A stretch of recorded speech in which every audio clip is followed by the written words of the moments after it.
اعوذ باللہ من الشیطان الرجیم بسم اللہ الرحمن الرحیم واطیعوا اللہ واطیعوا الرسول، اور اطاعت کرو اللہ کی اور اطاعت کرو رسول کی صلی اللہ علیہ وسلم، واحذروا اور بچتے رہو، فإن تولیتم فاعلموا انما علی رسولنا البلاغ المبین، اور اگر تم پھر جاؤ گے، پیٹھ موڑ لو گے، ہمارے اس حکم سے سرتابی کرو گے، فاعلموا تو جان لو، انما علی رسولنا البلاغ المبین، کہ ہمارے رسول پر تو ذمہ داری ہے صاف صاف پہنچا دینے کی۔ یہ حکم اللہ کا ہے، اللہ کا حکم پہنچانا رسول کے ذمہ تھا، رسول نے پہنچا دیا، اپنا کام کر دیا۔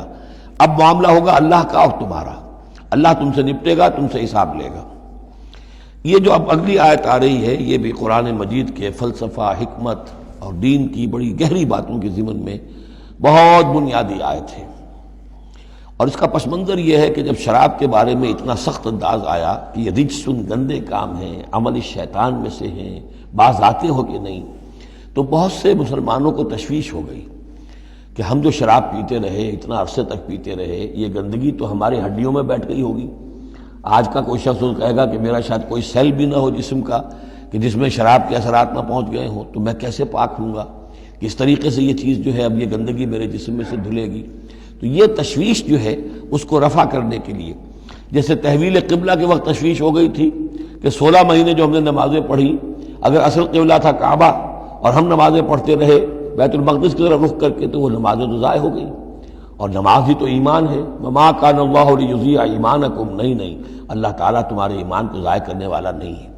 ایسے ہی یہاں ان کی دلجوئی کے لیے فرمایا، لیس علی الذین آمنوا وعملوا الصالحات جناح فیما طعموا، ان لوگوں پر جو ایمان لائے اور جنہوں نے نیک عمل کیے، کوئی گناہ نہیں ہے اس میں جو کچھ پہلے کھا پی چکے۔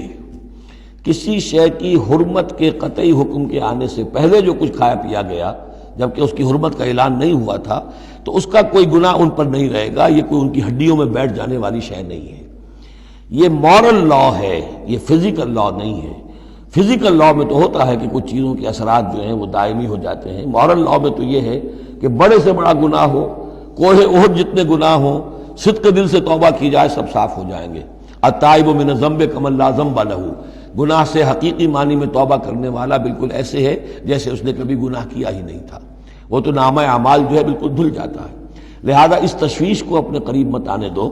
لیس علی الذین آمنوا وعملوا الصالحات جناح فیما طعموا، اب جو آ رہا حصہ، اذا اتقوا وآمنوا وعملوا الصالحات ثم اتقوا وآمنوا ثم اتقوا واحسنوا واللہ یحب المحسنین، جب تک کہ وہ تقوی کی روش اختیار کیے رکھیں اور ایمان لائیں اور نیک عمل کریں، پھر اور تقوی میں بڑھیں اور ایمان لائیں، پھر اور تقوی میں بڑھیں اور درجہ احسان پہ فائز ہو جائیں۔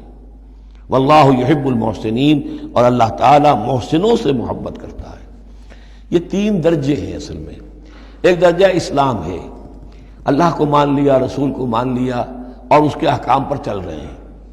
ایک اس سے اوپر کا درجہ ہے ایمان، کہ وہ یقین کے درجے میں قلب میں وہ ایمان اتر گیا ہو اب، اور جب یہ ایمان قلب کے اندر اتر گیا ہے، وَلَٰكِنَّ اللَّهَ حَبَّبَ إِلَيْكُمُ الْإِيمَانَ وَزَيَّنَهُ فِي قُلُوبِكُمْ، تو اب انہی اعمال میں، نماز پہلے بھی پڑھ رہا تھا، اب نماز کی اور شان ہوگی، اس کی بھی اور کیفیت ہوگی، اس کی زندگی کے اندر ایک نیا رنگ آ جائے گا۔ صبغۃ اللہ ومن احسن من اللہ صبغہ۔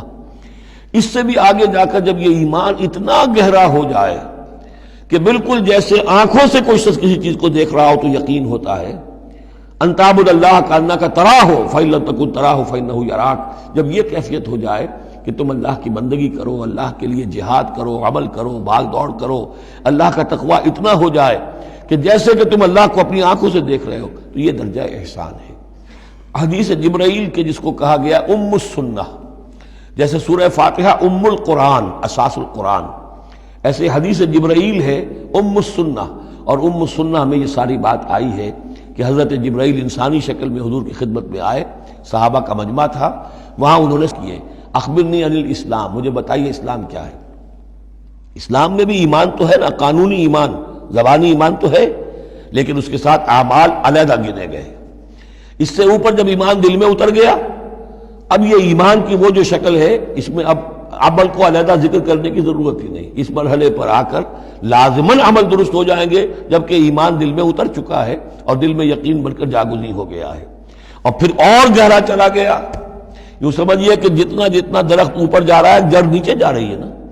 جڑ اور ایمان کی گہری ہوئی، اسلام سے ایمان بن گیا، اور گہری ہوئی، اب یہ تیسری منزل احسان کی اس پر فائز ہو گئی.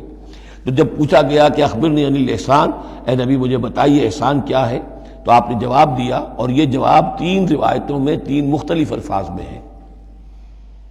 ان تعمل للہ کانک تراہ، ان تخشى اللہ کانک تراہ، ان تعبد اللہ کانک تراہ فإن لم تکن تراہ فإنہ یراک. یہ تینوں میں ہے.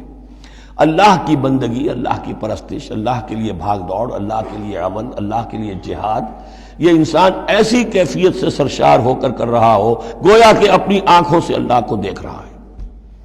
تو جب اللہ سامنے ہوگا تو کیسے کچھ ہمارے جذبات عبدیت ہوں گے، کیسی کیسی ہماری قلب کی کیفیات ہوں گی. اس دنیا میں بھی یہ کیفیت حاصل ہو سکتی ہے، لیکن یہ اگر بہت کم لوگوں کو حاصل ہو تو اس سے ایک نچلا درجہ بھی ہے احسان کا، کہ کم سے کم یہ بات ہر وقت مستحضر رہے کہ اللہ مجھے دیکھ رہا ہے. فَإِن لَمْ تَكُنْ تَرَاهُ فَإِنَّهُ يَرَاكَ.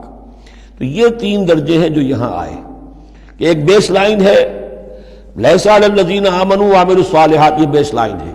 جُنَاحٌ فِيمَا طَعِمُوا إِذَا مَا اتَّقَوْا. اصل میں ایک کتاب مولانا مودودی صاحب کی ہے، تحریک اسلامی کی اخلاقی بنیادیں، اور بڑی اچھی کتاب ہے. اسلام، ایمان، احسان، لیکن ساتھ ہی تقوی، 4 الفاظ انہوں نے لیے ہیں اور 4 مراتب قرار دیے ہیں.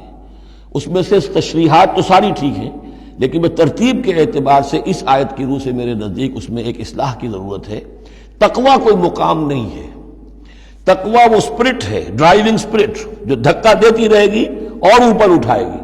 چنانچہ تقوی کی یہاں کی تکرار ہو رہی ہے کہ بیس لائن سے تقوی نے اوپر آپ کو کیا، اب آپ اذا متقوا وآمنوا وعملوا الصالحات، آپ کے ایمان اور عمل صالح میں اور رنگ پیدا ہو گیا.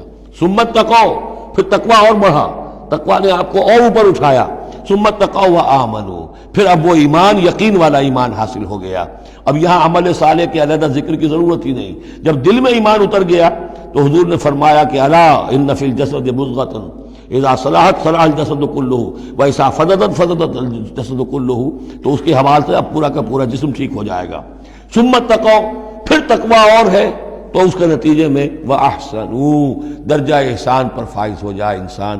اللہم ربنا اجعلنا منہم واللہ یحب المحسنین. اللہ اپنے ایسے محسن بندوں کو، درجہ احسان تک پہنچ جانے والے بندوں کو، جیسا کہ اس سے پہلے آیا تھا عمو وسمو، ایک غلط راستہ ہے کہ اندھے ہو گئے بہرے ہو گئے، اللہ نے پھر ڈھیل دی اور اندھے ہو گئے اور بہرے ہو گئے، اللہ نے اور ڈھیل دی اور اندھے ہو گئے اور بہرے ہو گئے.